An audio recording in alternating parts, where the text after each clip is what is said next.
Good evening, everybody, and welcome to episode 3 of What Was I Thinking with me, Charlie Harrison, the wonderful Aideen McQueen on the bottom there, and to the side, to that side, we have the stand-up comedian and actress, the very talented Katarina Robinson. Hello, everybody. Oh, hello. How's it going? Good to see you both. Good to see you and, too. Today's theme, to get straight into it, we're talking best dates and worst dates. So everybody watching at home, we had more than around 1,500 watches last time. So there must be some people out there that can answer this question. What is your experience of a best date you've ever had and a worst date you've ever had? So if you are watching on Facebook or YouTube, get those stories in. Katarina, Can I ask you to get things going? Have you got an example of a best date for us? Yes. So this is quite a weird experience, but I actually went on Dating in the Dark on ITV2 4 years ago now. But it was so much fun. The reason why I wanted to go on the show was because you just date completely blind. So you're just basing the date on someone's personality rather than how they look. And for my date, it was a beach party theme. So I turned up to this pitch black room in bikini. And then my date, he was topless, wearing swimming shorts. And then we went into this like pitch black dark room. There was a paddling pool in the middle. I didn't know there was a paddling pool or anything. And then we both just sat in the paddling pool together in the pitch black, just chatting about each other and getting to know each other. That's so funny. So is that a best date or a worst date or middle? I would say one of my best dates, actually, because it was just so weird that it was such a good date. And then we were just chatting to each other, I couldn't see him or anything. So I was just basing it all on how he how he sounded. And yeah, it was just really nice. But the weird thing was, when I watched the episode back, when it came out on ITV2, I didn't know that he had a hard on the whole time. I had no idea. Oh my God. I was like, what do you do for a job? What do you do? Like, I didn't know he had a hard on the whole time because you can't see. Wow. And so are you saying that when you saw the footage, you then saw an erection in the footage? No, it was just like, so basically he can talk to camera, and he was like, when he came out of the date, he was like, oh my God, I had a hard on, and I didn't know. Do you know what? Like, that's amazing that you can give a man a hard on when he can't see you. Just by your voice. Were you touching his penis? Yeah. I don't know what was going on. I was just doing this for ages. I thought it was part of the lino. I thought it was one of the swimming toys. Oh my God, that's amazing. I was not expecting that. That would have been, the conversation must have been scintillating. That is fair play to you, Katrina. I like that. I like that a lot. What about you, Aideen? Oh, sorry, Katrina. You can feel like, so I sort of like, we both stood up and I was like feeling him a little bit. So I was like, okay, he's about 5'9".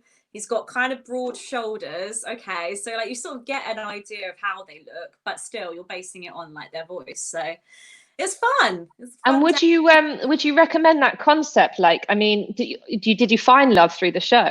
No, I didn't. But I feel like it was nice just judging someone based on like how they are as a person rather than, how they look. So I liked that. I liked that idea of it. So. Yeah, as I get older, I like that idea more and more. Aideen, any best date, worst date stories from you? I also was on a dating show, but it was in Ireland and it was in Gaelic. It's called Passion Fashion. And in this case, they got 3 men and they had to go to 3 different shops, and the men would see a video of you just wearing white. And you gave a bit about yourself. Oh, I'm 22. I'm really into music. I have nothing to say for myself. Basically, that's what I was like at the time. And so they send them to 3 different shops, and they have to pick an outfit for you based on what they think is your personality and your style. And you go into these 3 shops, try the outfits on, right? And you base your judgment on the outfit. You choose the outfit you prefer, you want to keep. and that's the man you go on a date with. And like one of the people, he picked me this really skimpy outfit, like it was almost like a porn nurse or something. I don't know how he found it in my town. And the producer had to sellotape, like gaffer tape thing up to me because it was going to be so over the top and sexy. It was just like whoosh. So I didn't pick that one. I picked one of them, and then the guy I went on the date with was, I didn't fancy him at all. Like he was like really old. He was like 28. I was 22. But my friend was one of the producers on the show, so she was like, please do this for me. So they gave me loads of free booze. It was like the time of the good Irish economy, and I was drinking and drinking and drinking and drinking. So I was saying anything. I was like, oh my God, this is the best date ever, to the camera. Like, I really hope he's the man of my dreams, that something will come of it, all in Gaelic. And at the end, he just goes, there was no spark. I'm just not interested in her. And I didn't see this. So then afterwards, he asked me to go on, continue the date after the cameras had gone. And I was like, oh, how do I get rid of this nerd? So I brought him to this singer-songwriter night where my 18-year-old sister was at. And I thought he would get really frightened by the goths. And eventually he did. And that was fine. Never had to see him again. Then the television program went out, and I went to church on Christmas Day in my local village. And all the women were coming up to me. I saw you on the television. You looked great. I'm really, really sorry it didn't work out with you with your man. Oh, it's a pity now because you're such a nice girl. And I was like, no, I dumped him. No, but it was, I got to keep the clothes, 300 quid. And as my dad always said, you got a free meal out of it. That's the most important thing. Yeah. And that's how you, that's the moral that you've taken to most of your, the rest of your dating, hasn't it? Yeah. Free meal, free booze. And if you can get it, free clothes. That's what I always steal a t-shirt from a man you have a one-night stand with. Can I borrow this t-shirt? Never give it back. I've never bought a t-shirt since I'm 17. Yeah, it's a good advice, isn't it? So later in the show, we're going to be talking dating coaches, because I mean, obviously the three of us are not in need of any help, but there are some people out there that need that little bit of extra help, and we're going to be looking through. So stay tuned, people, because if you want to, we're going to actually be phoning up some dating coaches, and Aidine's going to be asking for some very, very important advice from one of our dating coaches, and it might be in a character called Maureen. We've got actually another guest that's coming onto the show, and his name is Stephen. And Stephen has a really great story about a date that was somehow a best date and a worst date at the same time. Oh, wow. So someone in the background may be trying to bring Stephen in here now. So I'm just, as if by magic, there he is. Yay! Hello. Hiya. So Stephen, where are you calling from? Edinburgh. Yeah. Good to see you. I've been in the sun all day, and we don't usually get the sun in Scotland, so I've made the most of the sun, and my face is like a tomato. So apologies if I look like a tomato, but yeah. So I suppose my story, my dating story, the best and worst date that I've had, is a story where it was a Tinder date that I got a girl. I met a girl on Tinder, got her number, started texting her. Texting her for about a week. Obviously, when you're texting someone, you don't have their face there. Basically, arranged to go for a date in Edinburgh at the Fountain Bar, 8 o'clock on Friday night. And we got there, 8 o'clock Friday night. I was there, 7:58, very sharp, on time. And this beautiful girl was at the Fountain doorstep, just waiting there. And I was like, oh, hiya. She's like, hiya. So obviously we hug. We go inside, start a bit of chit chat. We go to get a drink, but it's really busy. And we're like, should we just go across the road? So we decide that we're going to go across the road, have a drink in a bar across the road. Getting on really well. She's telling me that she's a lawyer. She's asking what I do. I work in the bank. We're just hitting it off. We sit down, have a drink, and I say to her, I know it's like really, I was like, do you like to be called Jennifer or Jenny? Like, what do you prefer? And she's like, my name's not Jennifer. And I was like, sorry, what? She's like, my name's not Jennifer. And I was like, I thought your name was Jennifer. She's like, no. She's like, are you Ryan? I was like, no, I'm Stephen. She's like, are we in the wrong day? She's like, are we in the wrong date? I was like, fuck, we're on the wrong date. Like, I think we're on the wrong date. So So she's like, what do we do? She's like, what? She's like, I was meant to be meeting my date at 8 o'clock at the fountain. I was like, I was meant to be meeting my date at 8 o'clock at the fountain. So she's like, what do we do? And I was like, we'll just need to stay. Like, that's it. Like, we'll stay here. It'll be fine. We'll stay. We'll have a date. And then after about 5 minutes, she's like, we can't do that. Like, obviously she had the kindest heart ever. She's like, we can't do that. It's not fair. She's like, think about the other people, because she was obviously amazing. I'm like, I'd much rather just stay here. Anyway, she decided that we would have to go back over to our original dates, because that was the right thing to do. So we ended up finishing up our drinks, and then went over one by one to the original place that we were at. All this time, my phone is vibrating in my pocket because my phone's beeping, with the original date texting me saying, where are you? I had to go over to the fountain, and then have the date with the girl who I was originally meant to be on the date with, whilst my accidental date walked in and sat with her original date right behind us, and we were like facing each other. And every time we went to the bar, we were like going up to the bar at the same time, like, how's your date? How's your date? Like, long story short, I never got a number, and well, Jennifer or Jenny, which I thought was her name, wasn't her real name, and I've never seen her since. So that was the best date story, and also the worst date story that I've ever had. So, and the other date wasn't great. It lasted about 3 weeks, and then it came to an end. So yeah, that's my story. Thanks, Stephen. And yeah, the mystery of this woman. Edinburgh's a small place. Have you ever got close to seeing her since? I've not, no, but I've met since then. I've met someone else, so I've got a girlfriend now. And funnily enough, my girlfriend. Boring. Funnily enough, my girlfriend lives round the corner from the Fountain pub, so I walk past that pub every day when I've got my girlfriend. Yeah. And I knew I was coming on this today, so I had to have that conversation around. Oh, and by the way, I'm going on this podcast later, and I'm going to talk about this date that I had with this like mystery girl that got away. So yeah, so she knows all about her. And so she's out. She's just in the other room getting drunk and crying. Yeah. She's left me now, so she's split up. Well, there you go. Well, fantastic. Thanks for your story. Any follow-up questions from the two of you, Aideen and Katerina? I just think it's like something from a movie, isn't it? But you will meet her again because it's Edinburgh. Like, you will see her. And what would you do? You'd probably be good mates. I mean, would you like to hang out with her as a friend? Of course I would. Yeah. I think it'd be a good story. Was the girl your type, as in the one that you were supposed to originally go out with? Was she your type as well, or not? Oh, completely not. No, I thought she was, but she wasn't. No. Oh, okay. This mysterious random girl was, she was the type. One. And then you realise that she walked up, she was wearing Victorian clothes, and she was a ghost. Oh my God, she was Great Stars Bobby. Yeah, I woke up 2 minutes later. I'm like, oh.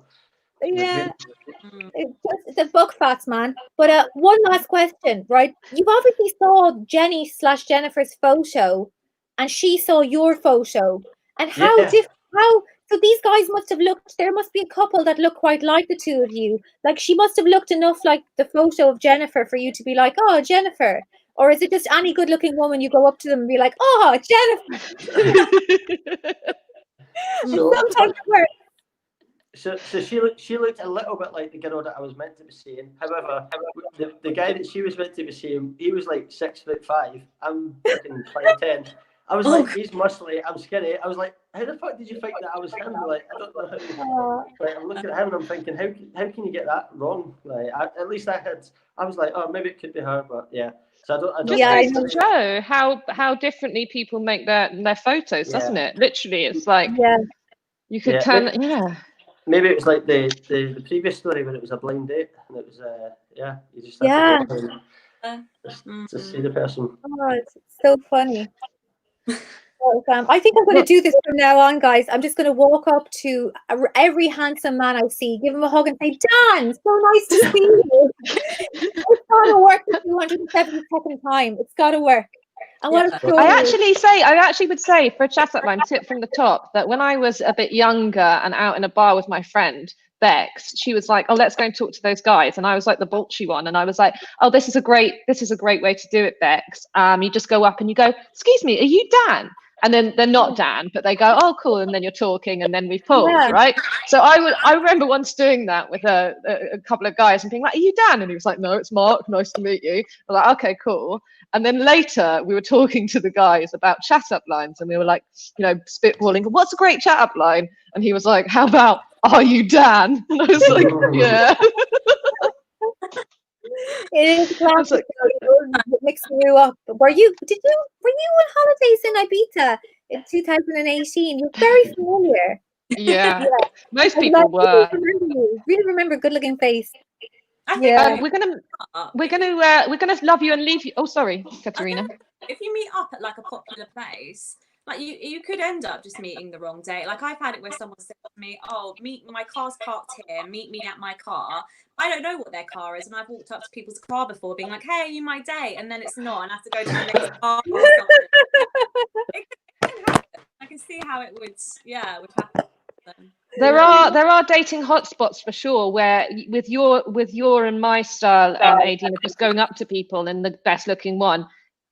London Bridge Station would be a good example. The Fountain Bar, a good example. This is where people gather for dates. So if you've got any more suggestions, guys at home, email them in, and those will be the kind of hotspots for Tinder dates meeting. And you just turn up there, save on the admin, save on getting Tinder anyway, and just turn up to these locations. Human Tinder, just swipe on their faces. Yeah. Yes. It's like We're gonna love you and leave you now, Stephen. You were only a cameo role in our podcast, but we're so glad you were. That's fine. Thank you very much for having me on. Oh, so nice to see you. Lovely to see you, though. Bye. I'm gonna go try and get my girlfriend back now. I'll see you later. Okay. What a dick. An absolute prick, that guy. Yeah.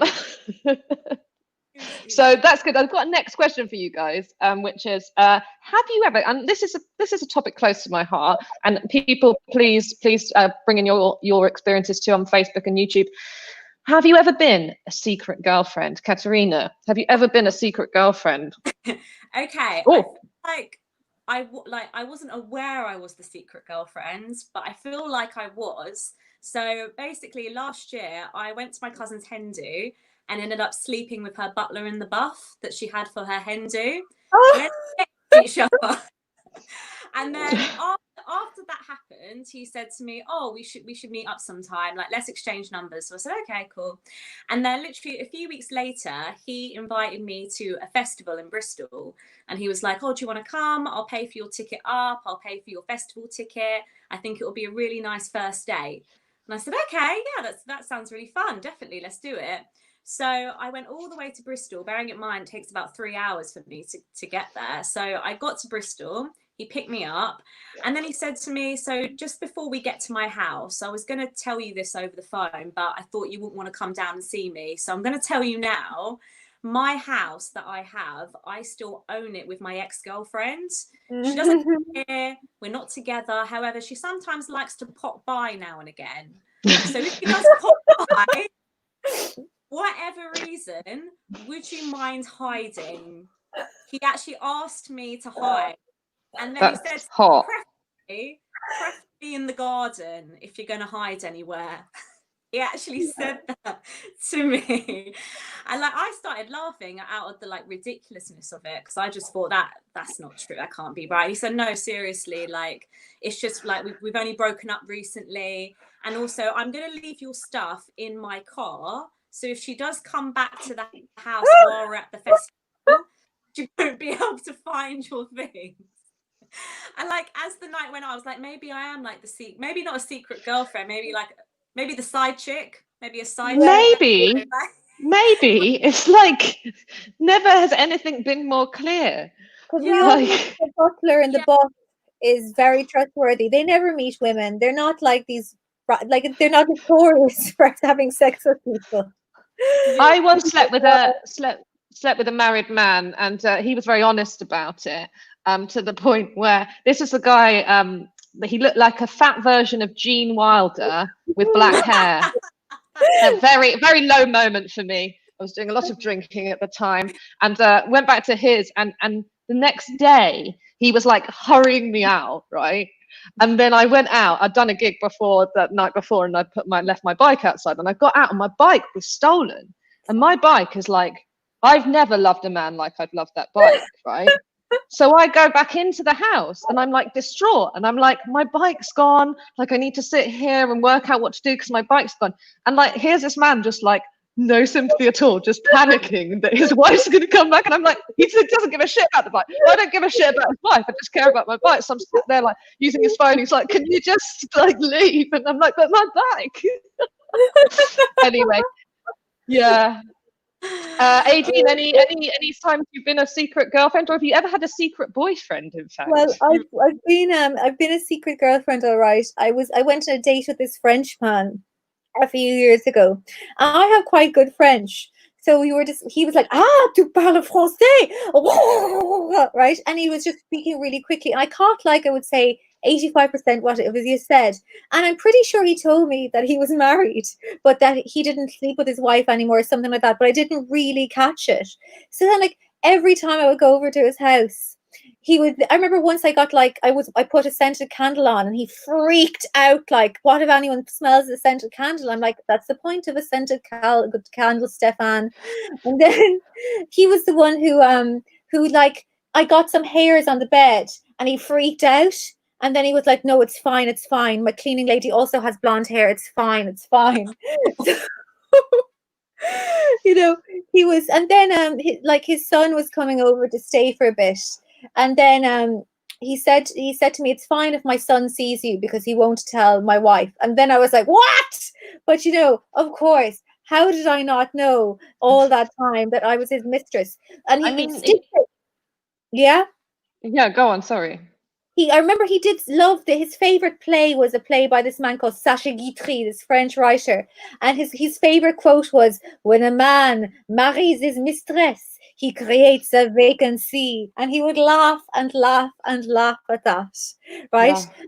But his wife's mother had married Roald Dahl. She was Roald Dahl's second wife. So she was the heir to a lot of the Roald Dahl fortune. So obviously he couldn't really break up with her.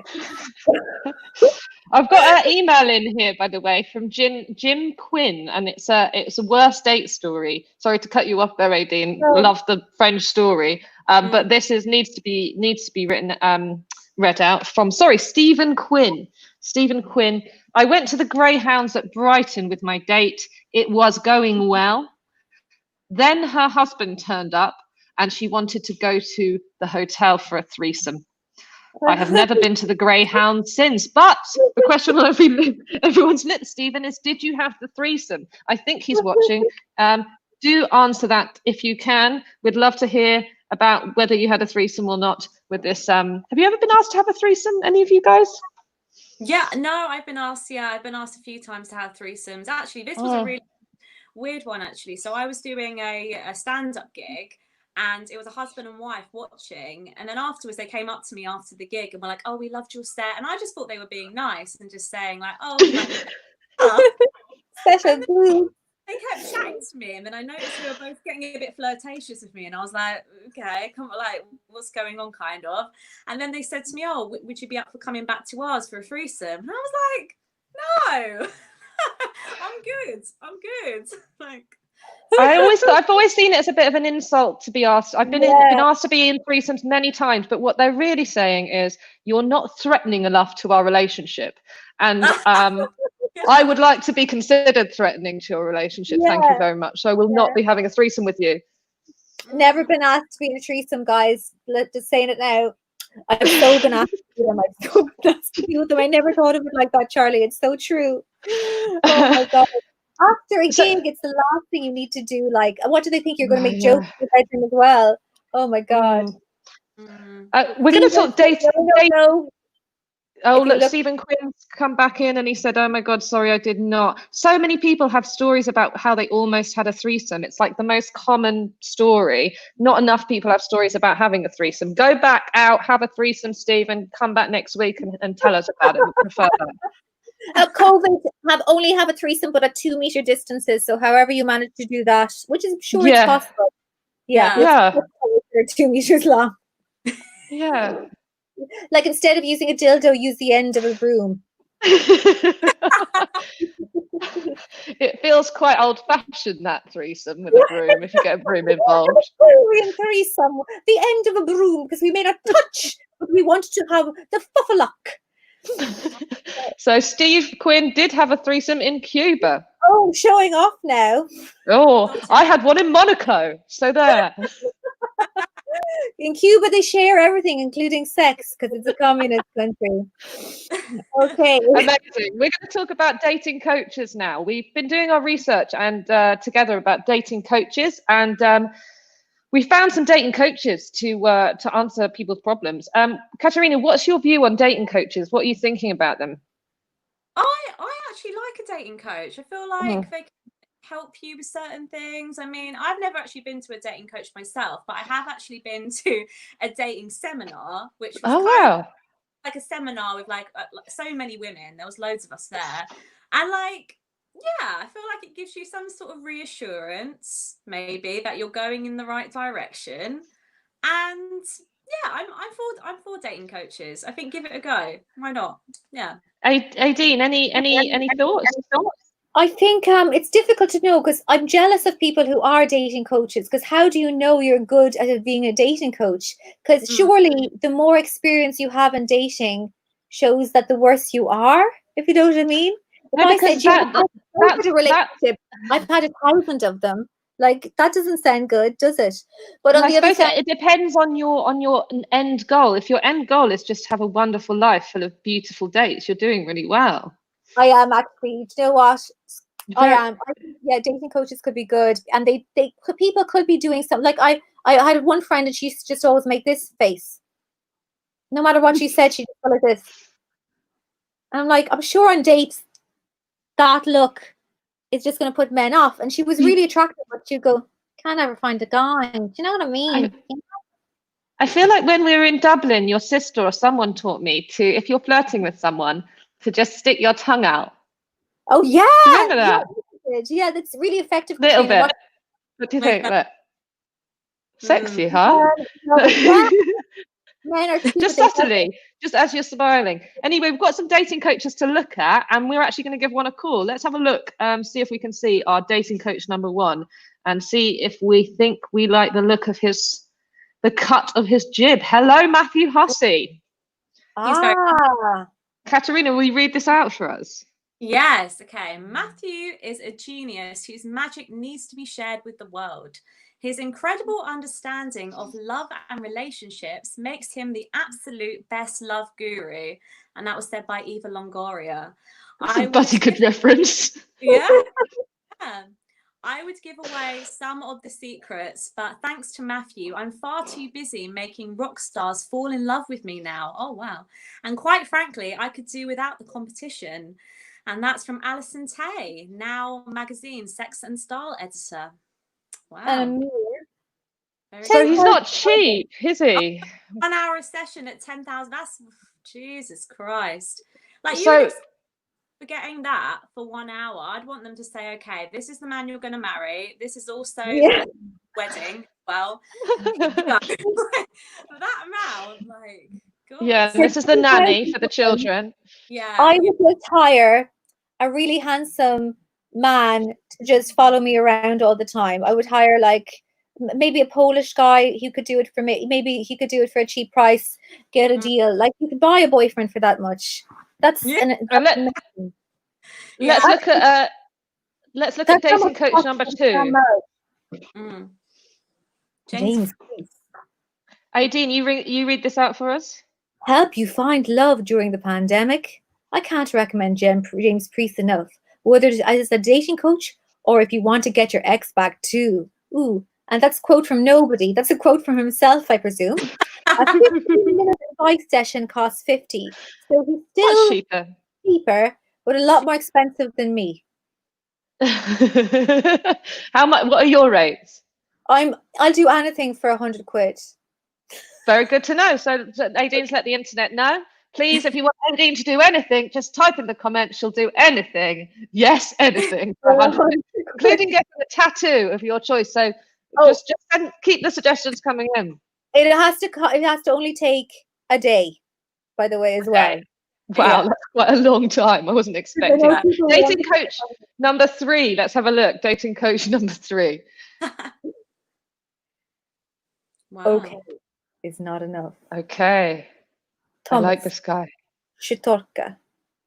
I'm a life coach. My mission. Go on. Productivity coach. So this guy, he's the whole package, guys, because he's not just for dating. He'll make your life great through a free discovery session. We actually tried to get a discovery session with this guy, but we haven't yet been successful. But maybe he'll give us a call later. I'm not mad. Looks, to be honest, I think he looks a bit creepy. I don't know. Do you? I'm not mad. Creepy or sexy? It's hard to tell sometimes. Creepy, yeah. That's a fine line. My mission is to create a ripple effect of people so successful that they not only create the life they want, but also become the inspiration for the others to do the same. Sorry, Thomas, I'm already there. Don't need your help. Yeah, he's. I don't know. I'm not. I didn't like it. He looked a bit like a city worker or like a banker or something. I don't know. He looked very. That's why I liked him. I was like, oh, he's a banker who's just taken this other trick in life.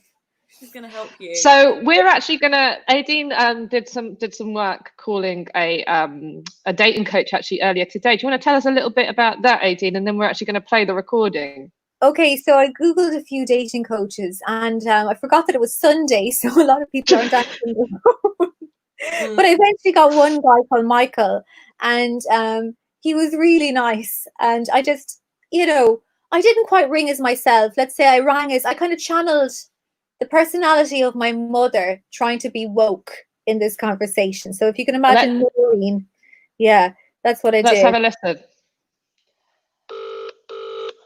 And this is what he looks like. So just imagine the smooth, dulcet tones of Michael Valmont. Hello, Michael Valmont, dating coach. Hello there, Michael. Hello? Is that Michael, is it? Oh. Yes, Michael Valmont speaking. I love that name, Michael. My father's called Michael. Do you have any Irish blood? Oh. I'm Maureen, by the way. Yes, a little. Oh. Hello, Maureen. Yes, I do have a little bit of Irish blood. My mother on my mother's side Irish.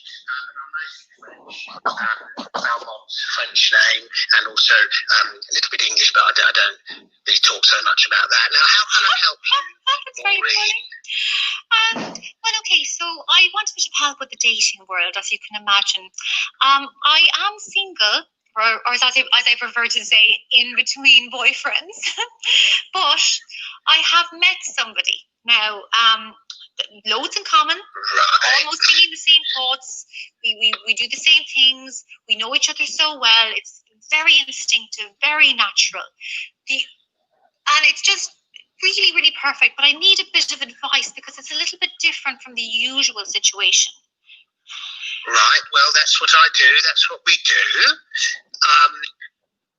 Normally what we do is I like to book in a session, but let me just get my notepad and just take down a few basic details. It's Maureen. What's your surname? Maureen McQuinn. Maureen McQuinn. That's a good Irish sounding name. And where are you calling from, Maureen? What's your number? I'm calling from southeast London, but I'll just tell you a little bit more, okay? So I found this person absolutely perfect, right? The thing is, though, I want to start talking about it on Instagram and Facebook, but I do feel like I need to go on a few more dates, and I do feel I need to know a bit of etiquette around it, because the person that I'm actually dating at the moment is myself.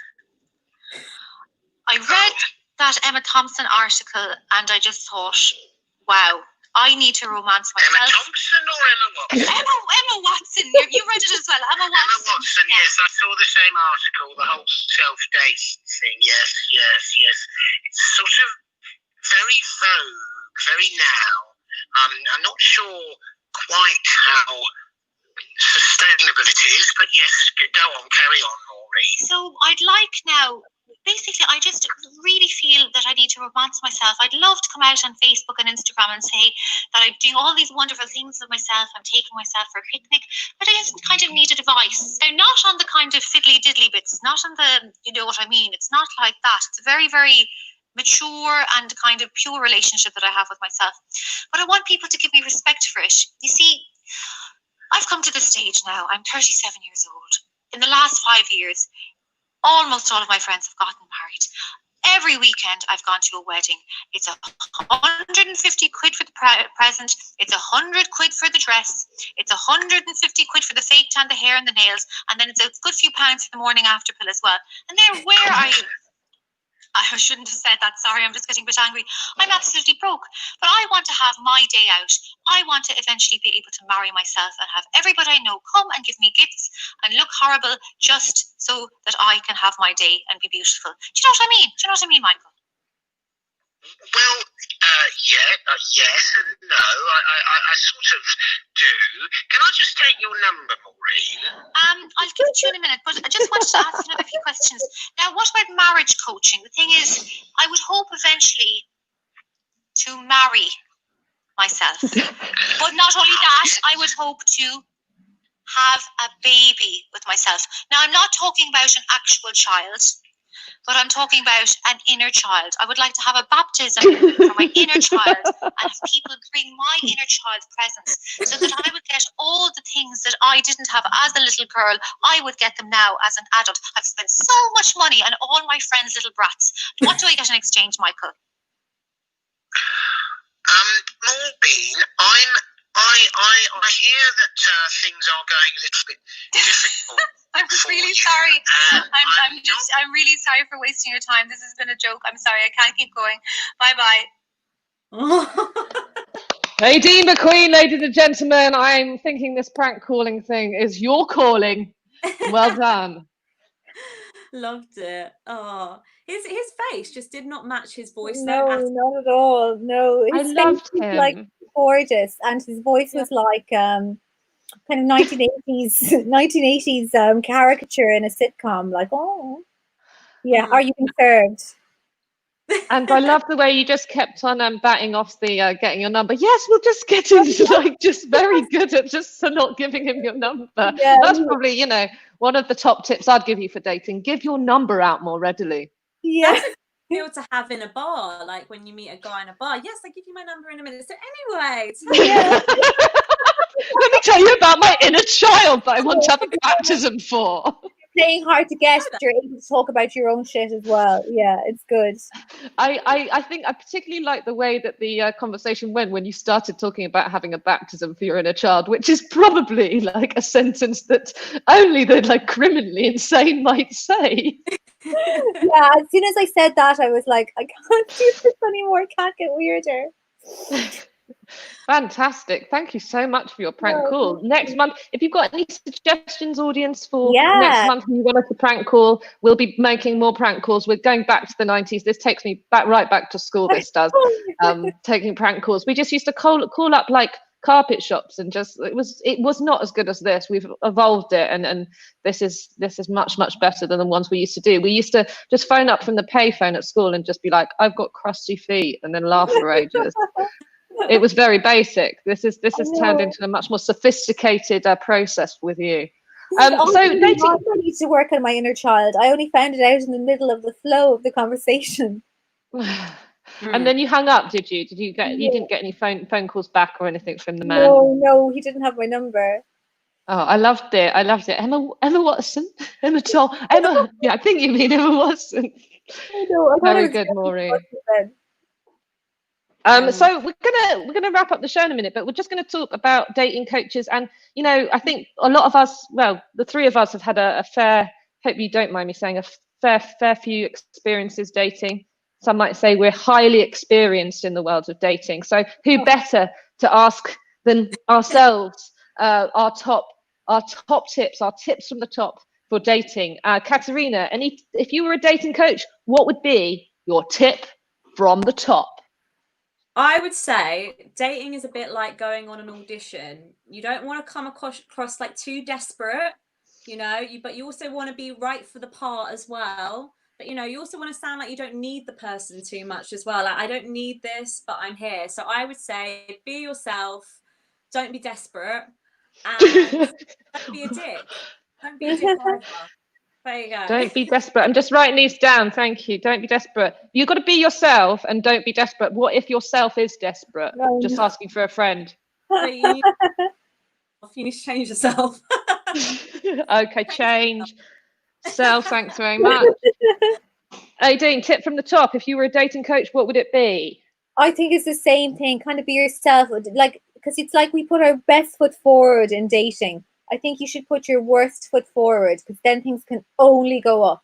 So, like, don't meet them in a nice place. Do something really competitive, like bowling or a table quiz, right? So that when you're losing or winning, if they're like a "I'm the winner" type of person, you can go fuck off. Or if they're sore loser, you can tell them to fuck off.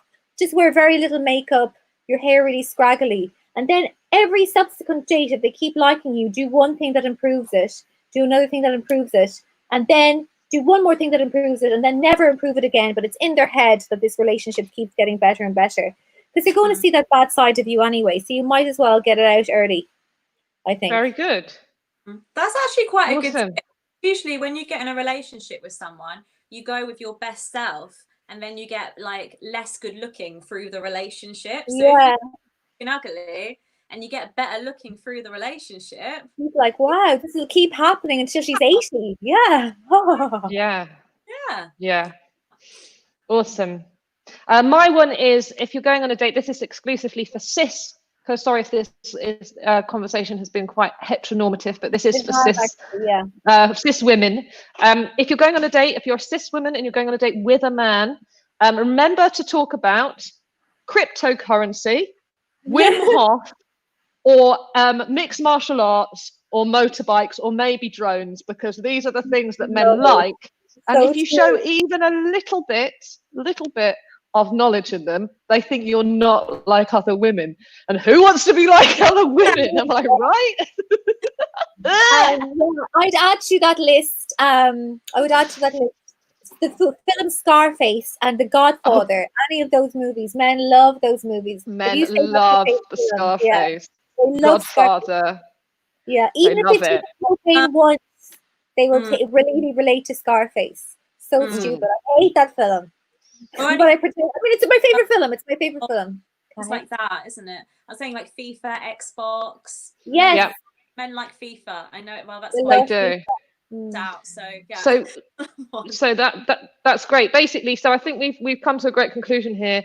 Is don't be desperate, and watch Scarface and talk about it a lot, and make sure you turn up to the date ugly. That's how I would summarize our tips from the top. You're welcome, audience. And we've just had a message in from Margaret McHugh, who says nasal hair trimmers also. Not quite sure what that means, but thank you, Margaret, for your contribution. I think she means that's what men love to talk about. It depends what sort of realm you're dating in. I think my ones about them being into Wim Hof show that I'm into this kind of enlightened ex-drug addict is my type.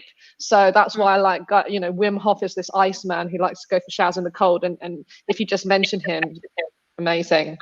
Yeah, I think the nasal trimmers are more the age group of guys I date, to be honest, Charlie. Yeah, that's a good one for you. Mm-hmm. Very true. I could even talk about ration books and it would be relatable to some of the guys I've dated. And with that beautiful bombshell, we're going to end the show. Katerina, thank you so much for coming on your show. You've been a wonderful guest. I loved it. Yeah. I'm actually my new claim to fame is going to be that I met someone who was once on Dating in the Dark. Oh, you can watch the episode. Watch it on YouTube. Yes, totally going to watch it. Share it in the comments. Share it in the comments, and everyone will we'll want to watch that. Next week we'll be back talking about similar things with a different guest. So tune in and you'll get an excellent prank call too. We're here. What Was I Thinking? The show about dating relationships, here for you every Sunday at 8 p.m. Thank you, everybody, and good night. Bye. Bye.